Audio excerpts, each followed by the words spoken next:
God, I like that Plymouth. Greetings from the road. As most days begin, for those that you have been with me for a while, I never know how they're going to end. So I'm basically a couple streets over from where I started my West Coast adventure about 3 to 4 weeks ago, dropping off to Job Day. I'm a few streets over from Chimicum, Washington. Here's a 33 Plymouth that I brought up from California. Joe's real happy with it. Yeah. And we started talking out on the street. This is just a great neighborhood.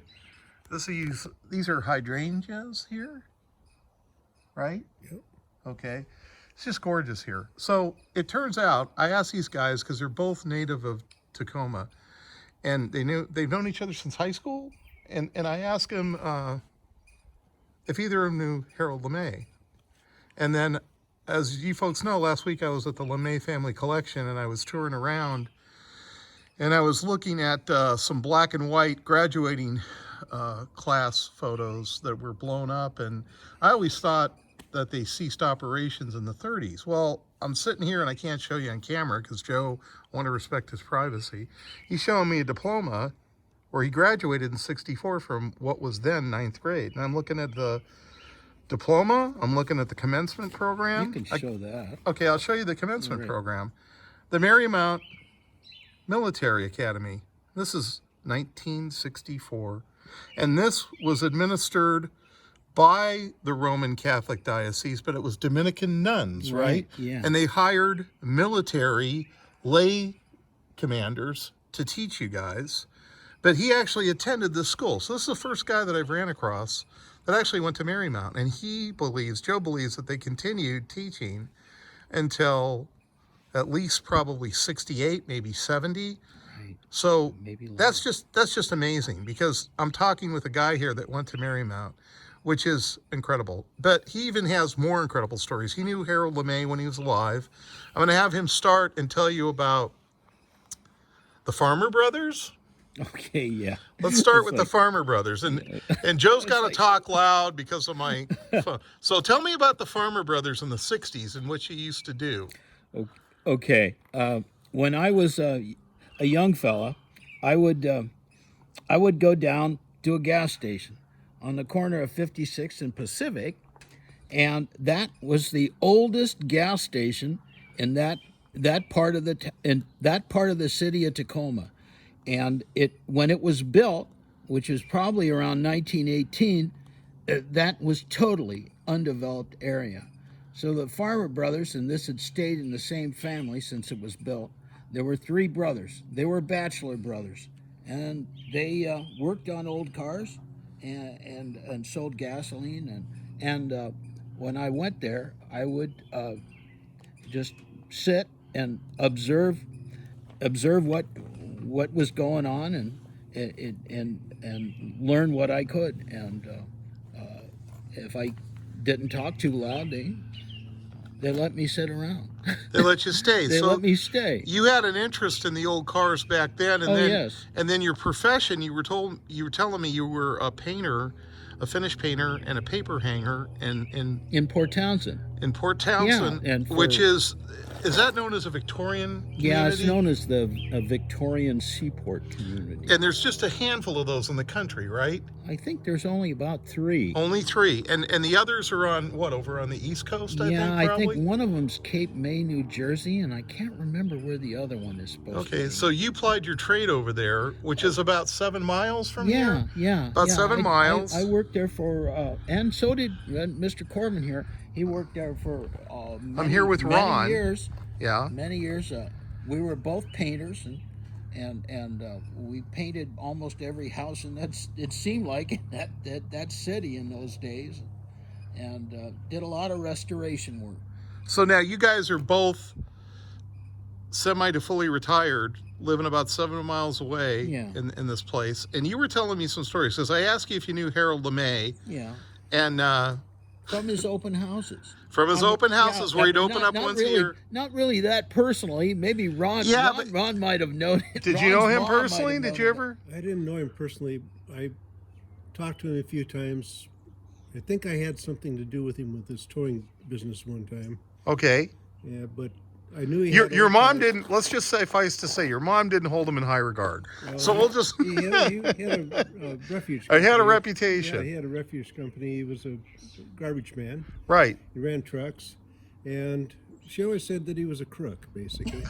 I didn't want to come out and say it. don't know why. I don't know why. But Ron's mom said that Albert Rossellini, the governor, was a crook too. So you got to put that in context. You But got to put it in context. Joe actually had a few instances when he and Mr. LeMay were trying to get the same car or trying to. One time, okay, this involves George Nally, who used to, had the potato chip, the son of the man, the son of Marcus, who started the Nally company, and I recognize that name, but that's an old name. And yeah. they still Nally make pickles and okay. and chili, and I don't know, but anyway, I was a friend of his son, George, and George had some old cars, and I remember once when George had a Hupmobile for sale, a 1930 Hup, which was a beautiful car, and I went and looked at it,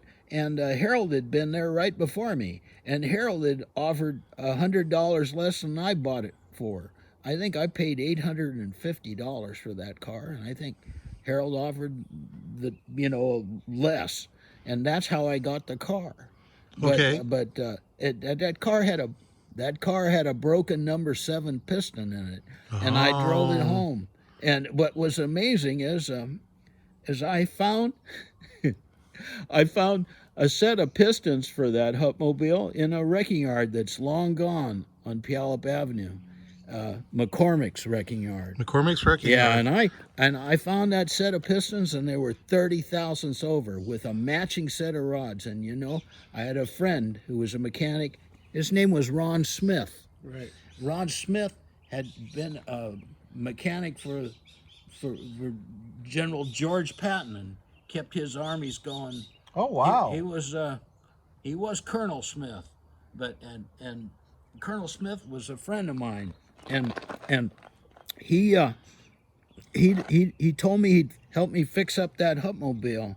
So, but I said, I don't want you to pull that whole car apart and pull it out. So, can we do something without pulling it all the way down? And he said, oh yeah, I think we can.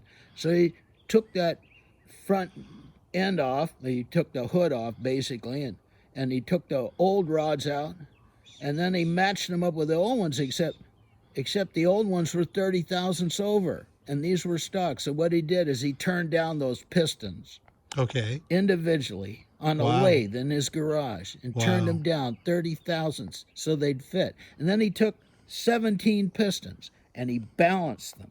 He weighed them and balanced them, and he matched the rods to them, and he put that Hupmobile back together again. And then Ronnie and I, we had to break it in. And Ron and I went and we drove that all through the Black Hills. Remember? We were driving that car all through the Black Hills for about 75 miles with a bottle of mead between us too. Was logging this roads? Was this in the 70s? Probably I think it was probably 1970. 1970 or so. Yeah. 1970. So you guys were in your teens, No. early Well, 20s. I was 21 and 21? Ron was 22 or 23. Okay. I was born in '47, so. Oh, okay. But All right. anyway, we had some fun. We were driving that up through logging roads. We couldn't think of a better way to break that thing in. So we were driving up about 75 miles through logging roads up. Where was that, Ronald? Up in the Bald Hills someplace. That's what I thought. Up out of Tacoma, out of Yelm, basically, out of Roy, up in the Bald Hills. So And we drove it all the way up, got to the top of a logging landing, Yeah. this was and shut it off, and looked around at the equipment. at the equipment, And went to go start it. and it would not start. Right. Here we Right. are. Right. And we were That's when you learn the lesson. we were 75 miles in Yep. the middle of nowhere Yep. So with a car that wouldn't start. eventually It cooled. played with the fuse block, and it started up. Right. Tried a lot of things before that, but We were tapping eventually fuse block seemed to make it work. We got it started and got out of there. And we Right. held our breath. Right. it ended Was up- that nighttime by then? Oh, it was getting evening. Yes, we had gone up there in the daytime, and it Yeah, was because getting 75 evening. miles on Longview roads, that's a long haul. Yes. You know, they wander around, then they stop at a cul-de-sac at the end, and that's where we were. I'm just thinking about Yeah. that. That was pretty cool. So anyhow, it ended up being a problem with the Yeah, but fuse block. it actually ended up being a problem with that what they called that ignition system that interfaced with the distributor. It was a cable ignition system, and I've forgotten what the name of that is now, but it was a problem between the ignition switch and the distributor. And how I know that is, well, the car was a constant problem, unpredictably stopping like that. But years later, I've seen this car come up for sale twice, and I've refused to buy it back again. Although nostalgia is, and it was a beautiful original car. It came up again about 2 years ago, and Ron had to dissuade me from buying it over again. He had to And bring it's- back the memories. it's like, and I said, well, somebody rebuilt now I remembered, rebuilt the Electrolock. Electrolock. Electrolock ignition. And I believe now, because we sure pushed that home in Tacoma many a night. People come out of nowhere, and we're pushing that big 2-ton Hupmobile. It was a big Hup 8 Model C, big heavy car, and we're pushing it, getting it started on Tacoma Avenue in the middle of the night, midnight. Now, the reason I'm not showing these guys on camera is I want to maintain their anonymity. Yes. And but if you can imagine Joe, who's highly animated, imagine Zach Galifianakis 20 years down the road. That's exactly what Joe looks like. And Ron is very handsome, but I can't. Who do people tell you look like? I have no idea. Okay. Well, they're both not in witness protection. Although they live in a neighborhood where everybody watches you as you drive by. Right, he has an Italian last name, but this is just a great area. Let's tell one more story because we're already at 13 minutes. Let's tell Oh, that's good. let's tell one more What story. about the Gene Well, remember Okay. how I found the. Okay. Let's tell another good one. Wayne had bought my friend Wayne had bought all the ignition parts from Eastside Battery in an auction, competing with Vintage Auto. Okay. And so he had all these ignition parts, but he didn't have the books to be able to know what they fit. And they were lots of old, obscure ignition going back to the teens and Magnetos and Right. Atwater Cannon, you name it. So I knew that the Farmer Brothers had all those books. These are the guys that you hung out with. Yeah. As a As kid. I was a kid, because they were on the shelf, and they had the interchange books for the ignition. And so I told my friend Wayne that, and he went there and bought the books From the Farmer Brothers. Wow. And then he began selling all of that online in Hemmings. Wow. He sold all that stuff till it was gone. It Now, was really cool. They were When would this have been? 1970, 71, 72, maybe at the latest. Wow. No, I did a lot of stuff then. But then I had to plug out a lot of it because I was going to college. So I Right. went to school. Yeah. And then when I went to college at UPS, a friend of mine sold me a 34 Dodge that was in wonderful original shape. And I always regretted selling it, and I finally found Jim, Freighter Jim, and it just brought me a really, really cool substitute for that. Oh, well, that's a nice plug, but you It didn't is. have to go there. I just, I you know, wanted this to is say that. this is just a great day I for me, wanted to folks. say I mean, that. this is the payoff. You know, I told these guys, his neighbor across the street came over who's 70. He's still building houses. The youngest guy on the block who lives directly across from him came over. He's in his 50s, and he's going to How old is Dave? 50. He's going crabbing tonight, but he's a youngster on the block. These guys Oh, just the live. youngster on the block. Yeah, It's these called guys just live in a great neighborhood, and like I said, Job Day lives just 2 streets over where I started.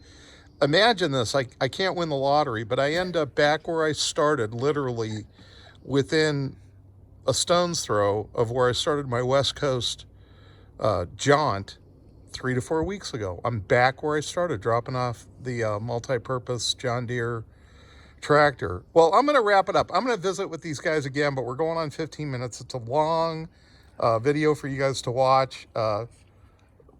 Thank you, Ron, for putting me in touch with Joe to haul this. This is just a great end to a great day, and I'll stop and see you guys again. Great. When I come through. I mean, this is just, and let me just show you. I'm going to get up. I'm going to hand him this. Okay, yeah. I just want to show you the beauty of this place, because for you folks that haven't been here, this is the start of the Olympic Peninsula. Just look at this. Yeah, wander down the yard. Just take a look down there. We got a great garden. It's beautiful. This is just, look at these flowers. I just can't get enough of this. Is this a pear tree right here? That's a dogwood. This is a dogwood. Wow. And are those lilies? Those are lilies. Lilies, dogwood. Look at this. This is just absolutely gorgeous.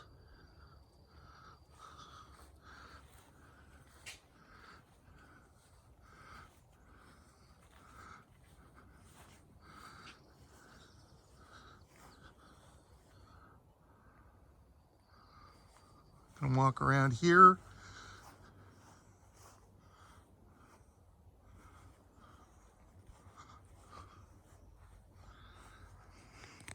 So as the shadows are falling, I'm gonna go over and see Job. What do you call this? Is this a plum, an ornamental plum? That's a Japanese maple. Japanese maple. I've never seen that as a creeper. Is that a ground cover? It's a type that spreads. That's the Japanese maple behind it to the yellow one there, yellow-green one. So that's the tree, right? So you have a tree variety and then a ground creeper here. This is just, how beautiful. Look how they have that growing out of the wood. Listen to the birds. So as the shadows fall, I'm going to hit the road. Everybody, thanks for hanging in there. Boy, what a great end to a week, and what a great haul. What a great couple of guys. I want to stop back here again and have Joe regale us with some more stories and have Ron chip in, because I'm sure there's more that he remembers. That's just the tip of the iceberg. Okay, everybody have a good day. I'll pan around here because I want to preserve anonymity, and I'm going to show you this car that Joe's just tickled pink Yeah, with. I'm tickled pink with it. In fact, he's actually turning pink.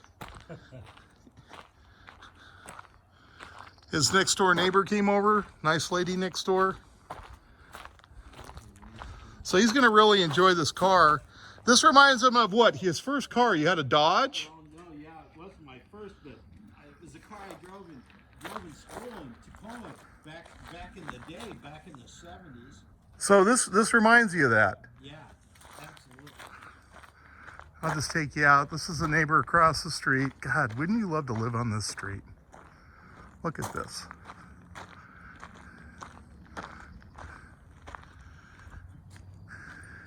This is their neighborhood. Okay, everybody have a good day. That's it for me. Thanks for watching.